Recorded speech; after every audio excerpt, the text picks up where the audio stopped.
आप सबन को राधे राधे। तो मेरे ठेठ देहाती चैनल में आप सभी का स्वागत है। तो आप सभी जानते हैं कि इस समय हमारे समूचे भारत में प्रलय जैसे हालात हो रहे हैं। बारिश की वजह से सब जगह हाहाकार मच रहा है। पहाड़ी इलाकों में तो बहुत ज़्यादा भूस्खलन हो रहा है और वैष्णो देवी माता के दरबार में भी बारिश ने हाहाकार मचा रखा है। कई सारे भक्तों की मृत्यु हो गई, कई सारे लोग अपने परिवार से बिछड़ गए। तो उन सभी भक्तों की मृत आत्मा को माता रानी शांति प्रदान करे और भक्तों की माता रानी रक्षा करे। मैया मैं नहीं माखन खायो, ख्याल परे ये सखा सबे मिली, मेरे मुख लपटायो, दी मैया मेरी मैं नहीं माखन खायो।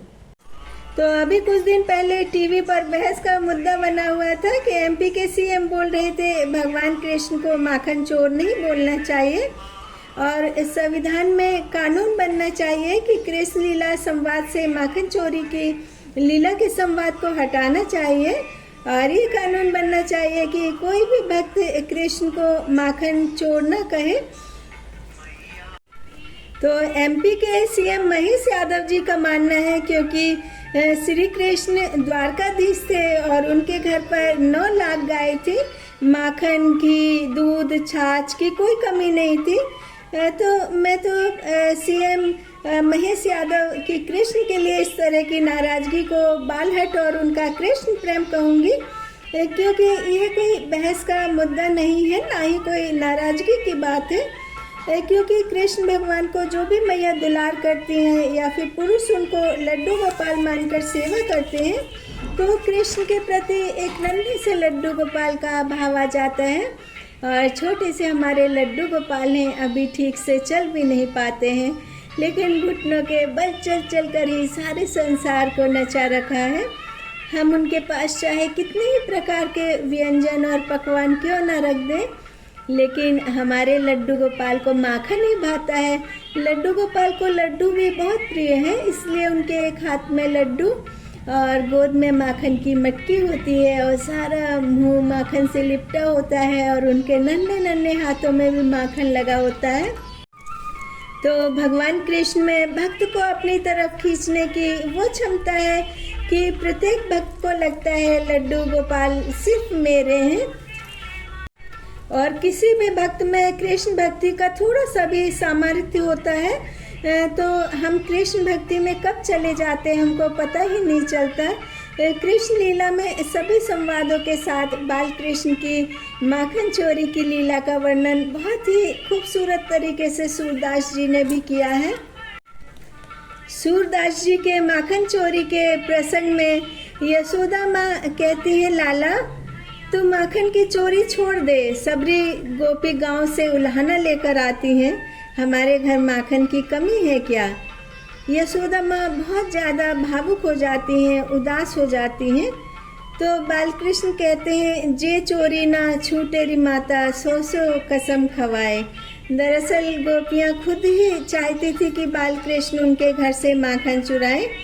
सखियाँ बालकृष्ण की एक झलक देखने के लिए अपने आंगन के छीके पर माखन की मटकी टांग देती थी और जब कृष्ण नहीं आते थे तो गोपियाँ उदास हो जाती थी। फिर दूसरे दिन ताज़ा मक्खन बनाकर रखती थी और कंस को जब पता चल गया था कि कृष्ण वृंदावन में है और बहुत कोशिश के बाद भी वो उनको नहीं मार सका, तब गांव के लोगों को उसने परेशान करना शुरू कर दिया था।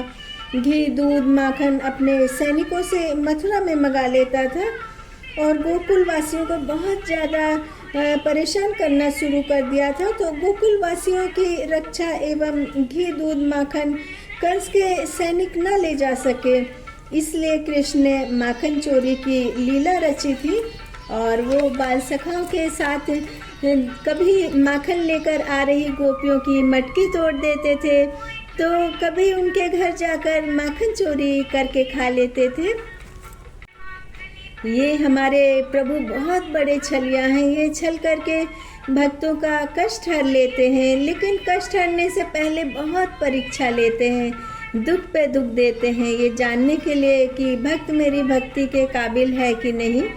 और जब भी मंदिर में पूजा करते वक्त हमारी आंखों में आंसू आ जाएं तो हमको समझ लेना चाहिए कि हमारे समर्पण को भगवान ने, श्री कृष्ण ने स्वीकार कर लिया है।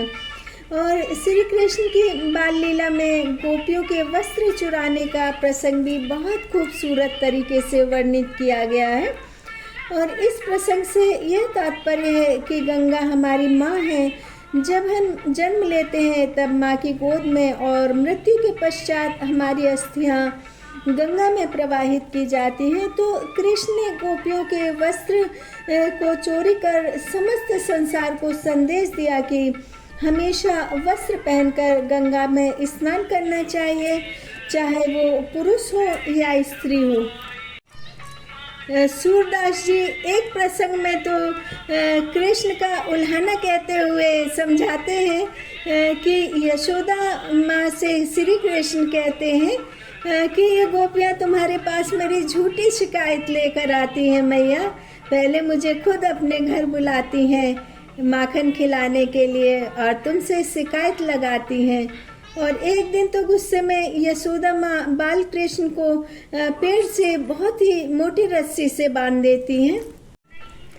रस्सी खोलने के लिए बाल कृष्ण विशाल पेड़ को तोड़ देते हैं। तो कभी माँ गोपियों की शिकायत सुनकर के कृष्ण को मूसे से बांध देती हैं, खुद ही पछताती हैं कि मैंने गोपियों के कहने पर अपने फूल से, कोमल से लाला को ओखली से बांध दिया। और जब यशोदा माँ को पता चलता है कि बाल कृष्ण उनका लाला, उनका कान्हा, नीलमणि कोई और नहीं सृष्टि के रचयिता हैं, भगवान श्री कृष्ण हैं, तो यशोदा माँ की आंखों में आंसू आ जाते हैं। यशोदा माँ पश्चाताप करती हैं कि जिस बालक को मैं डांटती हूँ, ओखली से बांध देती हूँ, इतने उसके नरम नरम हाथ हैं, उनको पकड़ करके मैं कभी गुस्से में खींच भी देती हूँ। तो हमारे जगत के पालनहार, संसार के खवैया हैं, लेकिन कृष्ण तो संसार में आकर यशोदा माँ का प्यार दुलार पाना चाहते थे। और गोपियों की डांट फटकार खाकर, उनके हाथ का माखन खाकर कृष्ण धन्य हो गए। बाल कृष्ण की मिट्टी खाने की लीला का भी बहुत ही अद्भुत ढंग से वर्णन किया गया है। बाल कृष्ण मक्खन के साथ साथ में मिट्टी भी खाते थे। माँ यशोदा ने कई बार मना किया कि कान्हा तू मिट्टी मत खाया कर, लाला तू मिट्टी मत खाया कर। और एक दिन उन्होंने मिट्टी खाई तो माँ कहने लगी कि तूने मिट्टी खाई? बोलता नहीं मैया, मैंने तो मिट्टी नहीं खाई। तो वो बोलती है कि चल हाथ दिखा दे। तो वो हाथों को, अपने नन्हे नन्हे हाथों को कमर के पीछे छुपा लेते हैं। तो यशोदा माँ कहती है क्रोधित होकर कि चल मुँह खोल कर दिखा। तो बाल कृष्ण जैसे ही मुँह खोलते हैं तो उनके मुख में संपूर्ण ब्रह्मांड दिखाई देता है।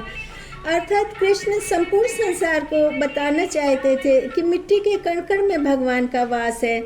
अग्नि, वायु, जल, पृथ्वी, आकाश सभी ईश्वर के अधीन है।